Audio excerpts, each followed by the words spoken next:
Hello my dear student and मेरे प्यारे भाइयों एंड बहनों। आज का उत्कृष्ट विचार है, आपको तब तक जीतने से कोई रोक नहीं सकता जब तक आप रुकने को तैयार ना हो। आपको तब तक जीतने से कोई रोक नहीं सकता जब तक आप रुकने को तैयार ना हो। मतलब हमारी जीत हमारे ही हाथ में है। अगर हम जीतना चाहें तो जीत सकते हैं, और हारना, मन में हार ठान लें तो हार भी सकते हैं। इसलिए हमारा मकसद होना चाहिए सिर्फ जीतने का।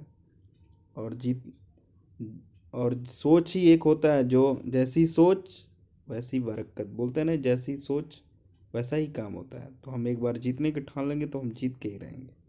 चलिए हम लोग आज का चैप्टर देखते हैं।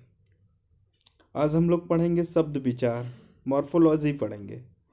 अब देखिए, पहले हमने इससे पहले लेक्चर में क्या पढ़ा था? वर्णमाला पढ़ा था, ठीक है, वर्ण विचार पढ़ा था, विराम चिन्ह पढ़ लिया। अब हम लोग क्या पढ़ेंगे? शब्द विचार पढ़ेंगे।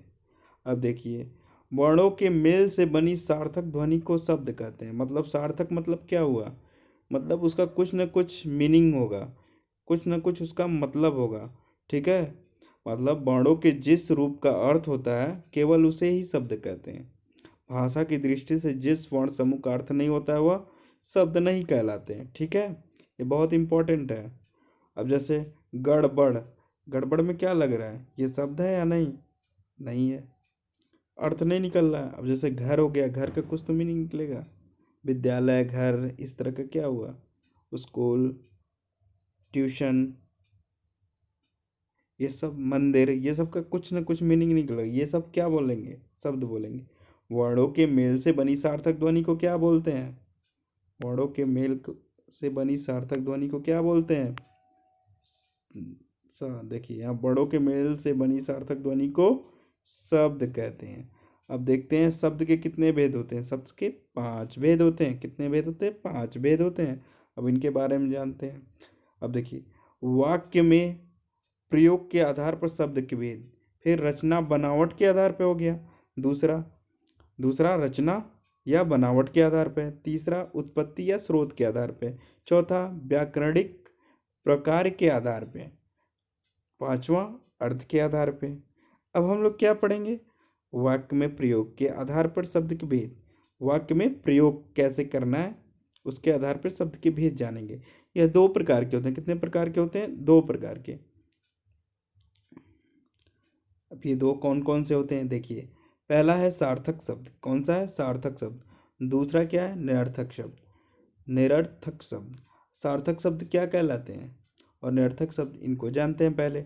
सार्थक शब्द जिन शब्दों का कोई निश्चित अर्थ होता है, मतलब इनका कुछ न कुछ तो अर्थ होगा ही होगा, कुछ न कुछ अर्थ होना ही है, निश्चय है अर्थ होगा, उसको क्या बोलेंगे? सार्थक शब्द। जैसे विद्यालय हुआ, घर हुआ, पुस्तक हुआ, आदि, ठीक है, यहाँ आदि लग गया। और भी इस बहुत सारे शब्द हैं, जिसका मीनिंग निकलेगा वो तो सार्थक शब्द ही कहलाएंगे। निरर्थक शब्द जिन शब्दों का कोई अर्थ नहीं होता है उसे निरर्थक शब्द कहते हैं। जैसे खट, चू, पोटी, वानी, आदि, ये सब क्या है? निरर्थक शब्द हैं। लेकिन एक लेकिन लग गया, अपवाद है। कभी कभी वाक्यों में इनका प्रयोग सार्थक शब्दों की तरह किया जाता है और वे कुछ अर्थ प्रकट करने लगते हैं। जैसे खट खट मत करो, मतलब आवाज मत करो। लोग तो बोलते खट खट खट मत करो, मतलब यही बोलते हैं आवाज मत करो। कभी बच्चा खुट खुट खुट कुछ चीज लेके पीटता है, बोलते खट खट मत करो, इसका अर्थ हुआ आवाज मत करो। अरे भाई, उसे पानी वानी पिला दो। मतलब कोई मेहमान आता है तो कोई बुजुर्ग या कोई बड़े लोग बोलते नहीं है, अरे उसे पानी वानी पिला दो। इस किस लिए बोलते हैं? मतलब उसका स्वागत सत्कार करो, इसके उपलक्ष्य में कहा जाता है। चलिए अगला देखते हैं।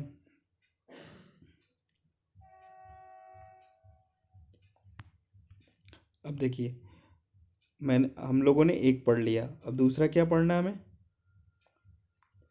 रचना या बनावट के आधार पर शब्दों के भेद। ये 3 होते हैं। कौन कौन से होते हैं? एक होता है रूढ़ शब्द होता है। कौन सा? रूढ़ शब्द होता है। दूसरा यौगिक शब्द हो गया। तीसरा योग रूढ़ शब्द हो गया, ठीक है। अब देखते हैं पहला क, रूढ़ शब्द क्या होते हैं। ऐसे शब्द जो हिंदी में परंपरा से किसी विशेष अर्थ के लिए प्रयोग किए जाते हैं और अन्य शब्दों के योग से नहीं बने होते, मतलब नहीं बने होते हैं, उन्हें रूढ़ शब्द कहते हैं। ऐसे शब्दों को खंडित नहीं किया जाता। तो पहला इसमें ध्यान देने की बात है कि वो परंपरा परंपरा का फॉलो, मतलब विशेष अर्थ परंपरागत होने चाहिए। ठीक। दूसरा, उनके शब्दों का योग नहीं होना चाहिए, शब्दों की योग नहीं होना चाहिए। तीसरा, इन्हें खंडित नहीं किया जा सकता। जैसे शिक्षा दो शब्दों से मिलकर भी नहीं बना है, इसको खंडित भी नहीं कर सकते। और यह परंपरा है, परंपरा से किसी विशेष अर्थ के लिए प्रयोग किया जा रहा है। जैसे शिक्षा हो गया, बुद्धि हो गया, रात दिन, पुत्र, माता पिता, ये सब क्या है? रूढ़ शब्द हैं इनके। ठीक है, कोई और अर्थ नहीं निकलता है। रूढ़ शब्दों के खंड करने पे इनके अर्थ कोई और नहीं निकलेगा, इनका अर्थ यही होता है। यौगिक शब्द दो या अधिक शब्दों या शब्दांशों के मेल से बनने वाले शब्दों को यौगिक शब्द कहते हैं। मतलब इसमें ये देखिए, उसका उल्टा होता है, रूढ़ शब्द का उल्टा यौगिक शब्द। मतलब इसमें क्या होगा, दो शब्द जुड़ेंगे, ठीक है, उनका मेल होगा, मेल मिलाप होगा, ठीक है, तो उनको क्या बोलेंगे? यौगिक शब्द बोलेंगे। इनके अब देखिए, इनका क्या बोल रहा है, यौगिक शब्दों के खंड किए जा सकते हैं, इनको खंड किया जा सकता है, तोड़ा जा सकता है। प्रत्येक खंड का अर्थ होगा। जैसे हरिद्वार है, यहाँ पे घुड़दौर है, गौमुख है और हिमालय, ये सब क्या है? अब देखिए ये क्या है? यौगिक शब्द हैं। जैसे हरिद्वार को क्या तोड़ के लिखा गया, देखिए हरिद्वार को क्या तोड़ा, हरि प्लस द्वार, इसको हरिद्वार बोलते हैं। घुड़दौड़ को तोड़ा गया ना, घुड़ प्लस दौड़। गौ को देखिए, गौ प्लस मुख, हिम प्लस आलय। अब तोड़ने के बाद भी हरि का मतलब भगवान होता है, द्वार मतलब उनके द्वार हो गया, घुड़ मतलब घोड़ा हो गया, दौड़ मतलब दौड़ना हो गया, गौ मतलब गाय हो गया, मुख मतलब मुख हो गया, हिम मतलब बर्फ हो गया, आलय मतलब आलय हो गया, हिमालय हो जाएगा। मतलब आलय मतलब पर्वत हो गया, पहाड़ हो गया, जो भी। अब देखिए, मतलब दोनों का उल्टा हो गया, उसमें उनको तोड़ा नहीं जा सकता था, ठीक है, मतलब उन्हें तोड़ा नहीं जाता। और ये दो शब्दों से मिलके रूढ़ शब्द नहीं बने होते हैं। यौगिक शब्द में दो शब्दों मिलके बने रहते हैं, इनको तोड़ा भी जाएगा और विशेष अर्थ भी देंगे। अब देखिए, यौगिक या हो गया। अब हम पढ़ते हैं तीसरा, योग रूढ़ शब्द। योग रूढ़ शब्द ऐसे शब्द जो सामान्य अर्थ के स्थान पर कोई विशेष अर्थ प्रदान करते हैं, योग रूढ़ शब्द कहलाते हैं। योग रूढ़ शब्द। अब देखिए, हम लोग जब समास पढ़ेंगे तो उसमें एक बहुव्रीहि समास आएगा। बहुव्रीहि में क्या होता है, दोनों जो पद होते हैं अप्रधान होते हैं, दोनों क्या होते हैं, अप्रधान होते हैं, और तीसरा अर्थ देता है। इसी तरह जैसे ये पंकज बोल दिए, मतलब कमल, पंकज, पंक प्लस ज, ठीक है। दशानंद, दस प्लस आनंद, एक प्लस दंत, एक दंत, पीत प्लस अंबर, पीतांबर। एक दंत मतलब, अगर सोचिए तो एक दंत क्या मतलब, कुछ नहीं समझ में आए। लेकिन एक दंत अगर हम गणेश भगवान के लिए सोचें तो एक दंत, क्योंकि उनका एक ही दांत था, एक तोड़ दिया गया था, ठीक है, किसी ऋषि ने एक दांत को उनके तोड़ दिया था, इसलिए एक दंत क्या होगा, गणेश के लिए, इसलिए विशेष अर्थ के लिए है। पंकज, पंकज मतलब क्या, कमल। दस आनंद, दस आनंद मतलब रावण। पीतंबर, पीतंबर विष्णु भगवान, मतलब किसी विशेष अर्थ प्रदान कर रहा है, इसलिए इसको योग रूढ़ शब्द बोलेंगे, ठीक है। चंद्रमौली हो गया, ठीक है, गजानंद हो गया, ये सब क्या है, योग रूढ़ शब्द हैं। क्या है, योग। चतुरानंद हो गया, पंचानन हो गया, ये सब क्या है, योग रूढ़ शब्द हैं। अगला देखते हैं, आगे देखते हैं। उत्पत्ति या स्रोत के आधार पर शब्द के भेद। उत्पत्ति और स्रोत के आधार पर शब्द के भेद, ये भी चार प्रकार के होते हैं। पहला देखिए क्या है,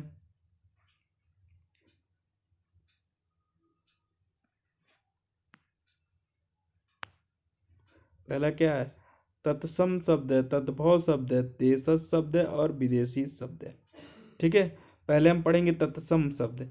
संस्कृत के वे शब्द जो अपने मूल रूप में हिंदी में प्रयुक्त होते हैं, मतलब जैसे संस्कृत में यूज होता था वैसे ही उनका यूज हिंदी में भी होता है, उसको तत्सम शब्द कहते हैं, ठीक है। जैसे जिह्वा हो गया, भिक्षा हो गया, गृह हो गया, सर्प हो गया, जल हो गया, अग्नि हुआ, दुग्ध हुआ, अश्व हो गया, ठीक है।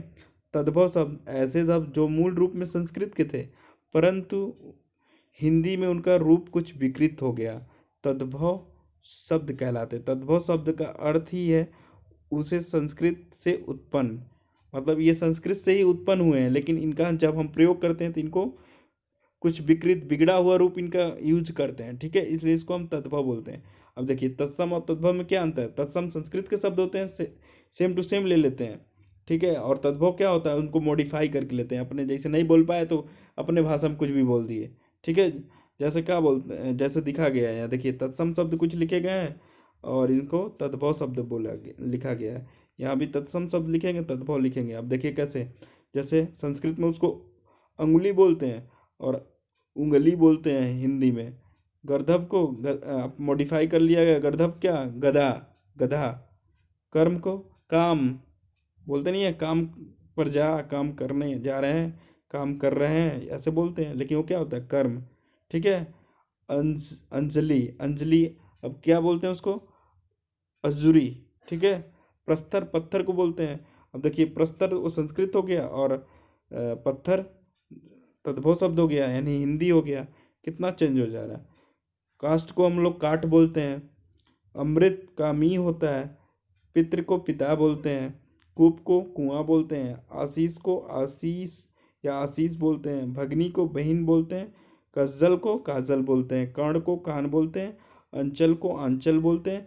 भल्लुक को भालू बोलते हैं। कार्य को काज बोलते हैं। अगणित को अनगिनत बोलते हैं। मातृ को माता बोलते हैं। कर्तव्य को कर्तव्य बोलते हैं। अश्रु को आंसू बोलते हैं। भ्रातृ को भाई बोलते हैं। कोकिल को कोयल बोलते हैं। आम्र को आम बोलते हैं। हस्त को हाथ बोलते हैं। चलिए अगले पेज पे चलते हैं।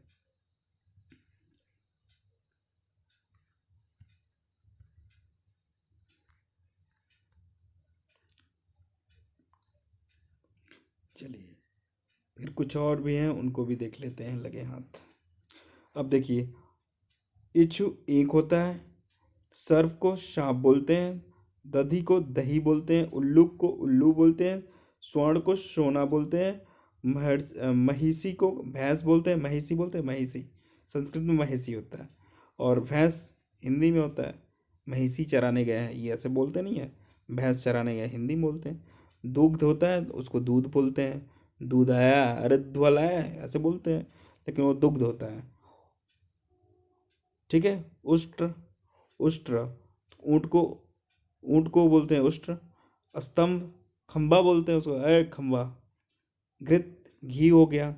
घृत नहीं बोलते हम लोग, घी बोलते हैं। ओष्ठ को ओंठ बोलते हैं, ओठवा, ठीक है। स्वप्न को सपना।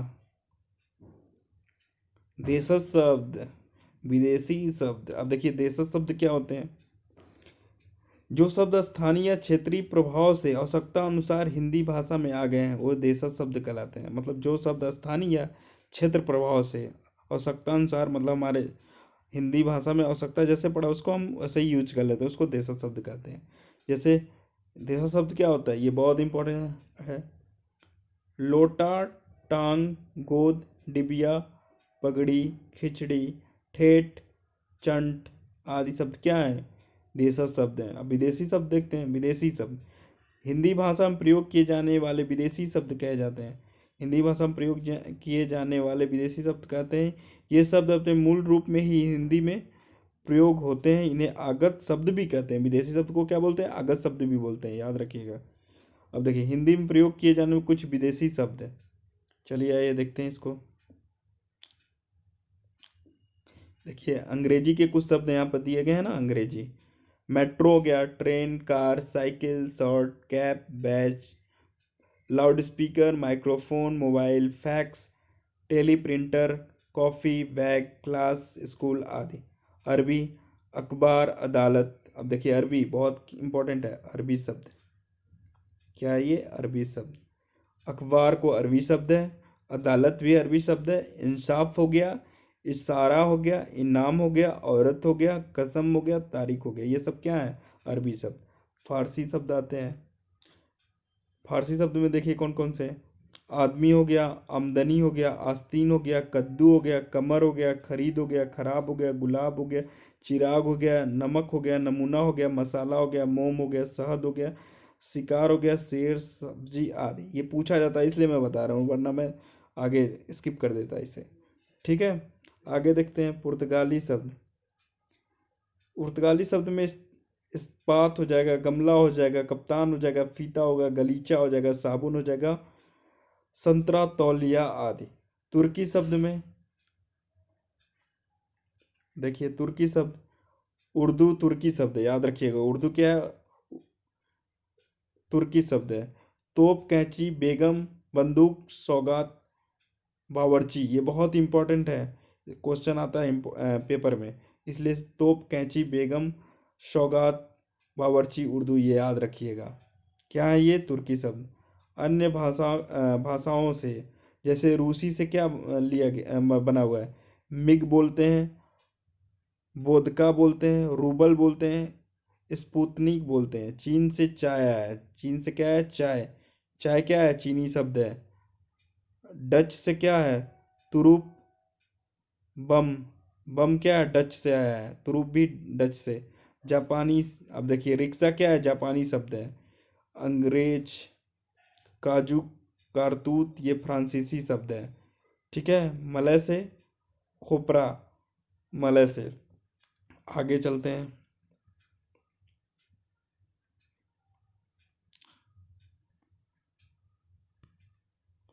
व्याकरणिक प्रकार के आधार पर शब्द के भेद। व्याकरणिक प्रकार के आधार पर दो प्रकार का होता है, विकारी शब्द होता है, अविकारी शब्द होता है। विकारी शब्द, अविकारी शब्द। विकारी शब्द, देखिए, विकारी शब्द में क्या होते हैं? जिन शब्दों के रूप लिंग, वचन, कारक, काल आदि के कारण बदल जाते हैं, मतलब उनके लिंग चेंज हो जाएंगे। ठीक है, वचन चेंज हो जाएगा, कारक चेंज हो जाएगा, काल चेंज हो जाएगा, उन्हें क्या बोलेंगे? विकारी शब्द बोलेंगे। ठीक है, विकारी शब्द चार होते हैं। कौन कौन से होते हैं? याद रखिएगा, बहुत इंपॉर्टेंट है। संज्ञा, सर्वनाम, विशेषण, क्रिया, ये चार क्या होते हैं? विकारी शब्द होते हैं। इनके रूप परिवर्तनशील है, मतलब परिवर्तित होते हैं। जैसे संज्ञा क्या होता है? उसको सब्जी बोलेंगे, सब्जियां बोलेंगे, सब्जियों बोलेंगे। नारी, नारियां, नारियों बोलेंगे। सर्वनाम भी चेंज होते हैं, तुम, तुम्हें, तुम्हारा। किसने, अब देखिए, किसने, किन्होंने। विशेषण भी चेंज होता है, बुरी, बुरी, बुरे, बुरो। ठीक है, मोटा, मोटी, मोटे। क्रिया भी चेंज होता है, पढ़ाया, पढ़ाई, पढ़ाएं, बोलना, बुलावा, बुलवाना, बोला। ठीक है, अवकारी शब्द क्या होते हैं? ये ध्यान दीजिए। जिन शब्दों के रूप लिंग, वचन, कारक और काल आदि की रीति में से नहीं बदलते, उन्हें अविकारी शब्द कहते हैं। अविकारी। ठीक है, इसमें क्या होगा? इनका लिंग, वचन, कारक और काल चेंज नहीं होगा। ठीक है, ये अविकारी शब्द कहलाते हैं। ये कौन कौन से होते हैं? देखिए, पहला क्या है? क्रिया विशेषण, संबोधक, समुच्चय बोधक, विस्मयादि बोधक। ठीक है, ये क्या है? ये अविकारी शब्द है, ये इंपॉर्टेंट है। ये चारों, क्रिया विशेषण, संबोधक, समुच्चय बोधक, विस्मयादि बोधक, ये चारों इंपॉर्टेंट किस में आएंगे? अविकारी शब्द में आएंगे। संज्ञा, सर्वनाम, विशेषण, क्रिया किस में आएंगे? विकारी शब्द में आएंगे। अविकारी शब्द में कौन कौन सा? क्रिया विशेषण, संबोधक, समुच्चय बोधक, विस्मयादि बोधक। अब देखते हैं क्रिया विशेषण। जैसे स्नेहलता भीतर बैठी है, तो भीतर क्या है? क्रिया विशेषण है। महेश कांत भीतर बैठा है, देखिए, यहाँ भी क्या है? ये क्रिया विशेषण है। अब देखिए, संबोधक, आरती के साथ कमला जाएगी, नहीं चेंज हो रहा है ना? उमाकांत के साथ शशिकांत जाएगा। ठीक है, चेंज हो रहा है, ये देखिए, ये चेंज हो रहा है, लेकिन ये शब्द के साथ ये क्या है? भीतर, ये क्या है? ये चेंज नहीं हो रहे हैं। ये एक संबोधक है ये, और ये क्रिया विशेषण है। आगे देखते हैं।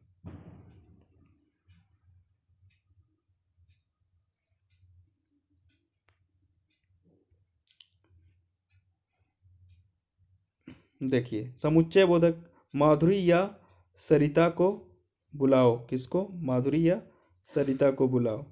देखिए, या है ना, समुच्चय बोधक, सॉरी, समुच्चय मतलब इनको या उनको। सुरेंद्र या नितिन को बुलाओ, या लगा हुआ है ना, चेंज नहीं हो रहा है दोनों। ये देखिए, ये स्त्रीलिंग, ये पुरुषलिंग। ठीक है, ये दोनों वाक्य में ये भी चेंज हो रहा है, लेकिन ये चेंज नहीं हो रहा है, तो ये क्या हो जाएगा? अविकारी शब्द है। विस्मयादि बोधक, अरे सुधा नाच रही है, अरे अनिरुद्ध नाच रहा है। देखिए, दोनों चेंज हो रहा है। अनिरुद्ध, क्या हो रहा है? ये इसका वचन चेंज हो रहा है, इसकी क्रिया चेंज हो रही है, लेकिन ये अरे अरे विस्मयादिबोधक चिन्ह नहीं चेंज होगा। तो यहाँ देखिए क्या लिखा हुआ है, ये क्या लिखा हुआ है, भीतर के साथ या अरे अविकारी शब्द हैं, इनके रूप लिंग वचन कारक आदि के कारण नहीं बदलते, ये बदलेंगे नहीं, फिक्स रहेंगे। ठीक है।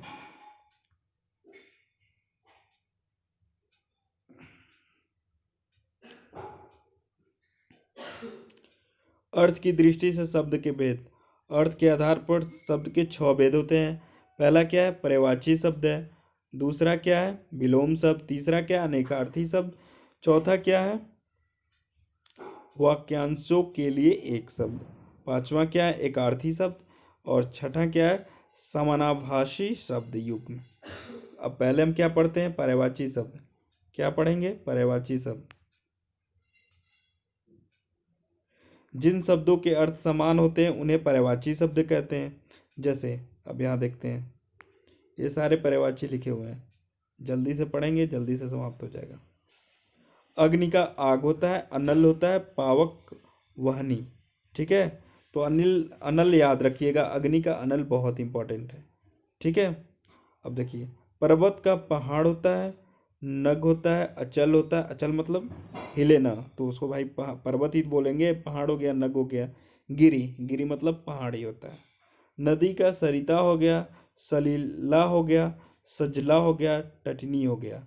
ये किसके पर्यायवाची हैं, नदी का। गणेश का विनायक हो गया, गजानन हो गया, लंबोदर हो गया, गणपति हो गया। अब देखिए, दिन का दिवस हो जाएगा, वासर हो जाएगा, दीवा हो जाएगा, वार हो जाएगा। पेड़ का वृक्ष बिटप तरु पादप हो जाएगा। किरण का अंशु कर रश्मि मरीचि हो जाएगा। अमृत का सुधा अमी सोम पीयूष हो जाएगा। विलोम शब्द क्या होते हैं, जो शब्द परस्पर विपरीत अर्थ देते हैं उन्हें विलोम शब्द कहते हैं या विपरार्थक शब्द कहे जाते हैं। अब देखिए ये क्या होते हैं, कितने हैं।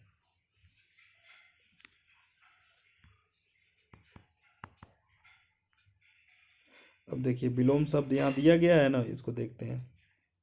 अब देखिए, आगम का प्रस्थान होता है विलोम।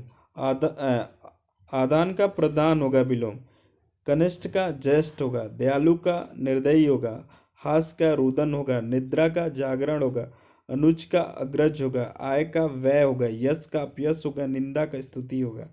अब अनेकार्थी शब्द देखते हैं। जिन शब्दों के एक से अधिक अर्थ होते हैं उन्हें अनेकार्थी शब्द कहते हैं। मतलब इनके जो अर्थ होंगे एक से अधिक होंगे। जैसे रस का क्या होता है, स्वाद हो गया, सार हो गया, जूस हो गया, आनंद हो गया। ठीक।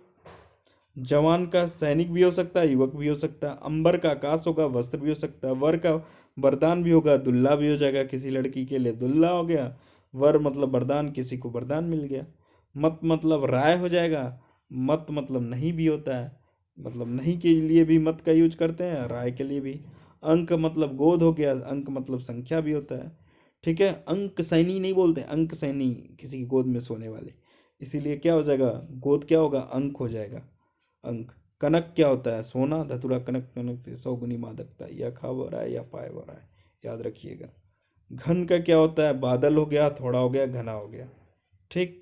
अब आइए अगला देखते हैं। हाँ, नहीं पता, नहीं मालूम जी, वैसे ही बना दो।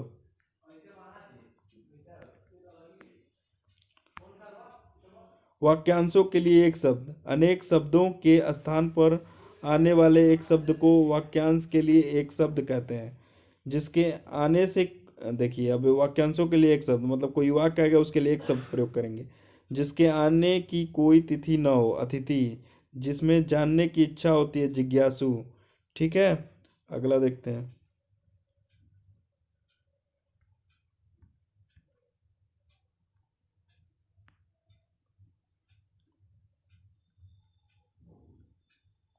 जो आलस करता है, आलसी। जिस पर विश्वास नहीं किया जा सकता, अविश्वसनीय। एक अर्थी शब्द देखते हैं क्या होता है। जिन शब्दों का एक ही अर्थ होता है उसे एक अर्थी शब्द कहते हैं। जैसे मानव मनुष्य ही होगा। वृक्ष का पेड़ होता है। बालक का लड़का। कथा का कहानी। प्रमाण का नमस्कार, सॉरी, प्रणाम, प्रणाम बोलते हैं ना उसको, नमस्कार होता है उसका। नित्य का नाच हो गया। आभूषण का गहना हो गया। चंद्रमा का चांद हो गया। अब अगला देखते हैं। समानाभासी शब्द युग्म। कुछ शब्द ऐसे होते हैं जिनकी वर्तनी में भिन्नता होते हुए भी उच्चारण में इतना सूक्ष्म अंतर होता है कि वे एक समान सुनाई देते हैं, परंतु उनके अर्थ सर्वथा भिन्न होते हैं। ऐसे शब्दों को श्रुति सम विनार्थक शब्द या समानाभासी शब्द युग्म कहते हैं। जैसे देखिए, जैसे बोलने में थोड़ा सा अंतर होता है लेकिन अर्थ अलग अलग होते हैं। जैसे कली, कलियुग हो गया, कली। अधिखिला पुष्प हो जाएगा, अपेक्षा। तुलना में आशा, उपेक्षा। तिरस्कार हो जाएगा। गिरि पर्वत हो गया, गिरि गिरना क्रिया या भूतकालिक रूप हो गया। अवधि समय सीमा तक हो गया, अवधि एक उपभाषा हो गया। गृह घर सदन हो गया। ग्रह पृथ्वी या बृहस्पति हो गया। सामान वस्तुएं या चीजें हो जाएगा। समान बराबर होता है। सम्मान आदर हो गया। वर्णों के मेल से बनी सार्थक शब्द को ध्वनि कहते हैं। विभिन्न आधारों पर शब्दों के 5 भेद होते हैं। रूढ़ शब्दों के खंड करने पर उनके अर्थ नहीं निकलते। ठीक है। संस्कृत के जो शब्द अपने मूल रूप में हिंदी में प्रयुक्त होते हैं वे तत्सम कहलाते हैं। अर्थ के आधार पर शब्द 6 प्रकार के होते हैं। जिन शब्दों के अर्थ समान होते हैं उन्हें पर्यायवाची शब्द कहते हैं। इस तरह हमारा ये चैप्टर समाप्त हुआ। धन्यवाद। Thank you.